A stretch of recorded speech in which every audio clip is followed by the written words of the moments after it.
Adam, there's another conflict that's begun before the Iranian conflict was in hindsight.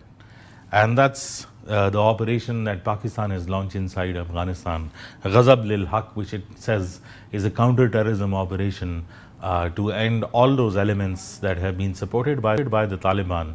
And the cross-border terrorism issue has been massive in Pakistan because statistics for themselves speak. I want your perspective on this.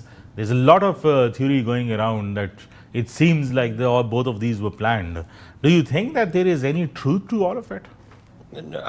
No, I don't think there's a semblance. These operations, if I understand the question correctly, that the operations, the counterterrorism operations against the TTP and the operations against that are going on in Iran are somehow both planned or coordinated in some sense? Yeah, that's the conspiracy theory that's actually making rounds, and that's what the Taliban media is pushing. No, I don't think. This just represents the two, look, in the case of what's happening in Iran, I mean, that was completely the result of the United States and Israel's planning.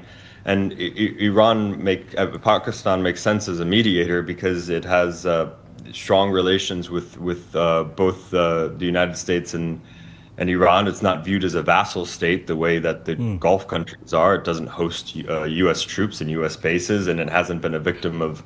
Well, of course, it was a victim of Iranian aggression in 2024, but it hasn't been a victim of Iranian aggression as a result of this war. So that's why Pakistan has been chosen as a potential mediator. No, I mean that conspiracy theory holds no weight. But in terms of the conflict or the escalation with Afghanistan, when we look at it from a global perspective, minusing the entirety of its local dynamics between bilaterals of Pakistan and Afghanistan, what's the perspective? We haven't seen a lot of condemnations coming in or a lot of resistance coming in for Pakistan's operation in Afghanistan. Is it that people are sick and tired of the Taliban's policy, or is that everybody diverted towards somewhere else? Well, I mean, it's just the fact that the world's attention is distracted. I mean, there was the Pakistani airstrikes in Afghanistan barely made a blip in the news cycle because the world was so distracted with Iran and other issues. The Afghan Taliban don't have a lot of sympathy around the world. And, they've tried to play hardball with the Trump administration in terms of, just as an example, in terms of the U.S. hostages they have, who they view as prisoners.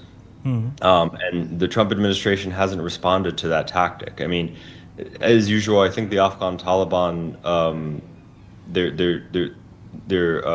their shoes they've gotten a little too big for their shoes, as the expression goes. I mean, they think they can play hardball on the hostage issue with the U.S., with Pakistan. They think they can play hardball on the TTP issue. But I do understand that Pakistan is frustrated because diplomacy with the Afghan Taliban haven't worked. So I do understand that frustration.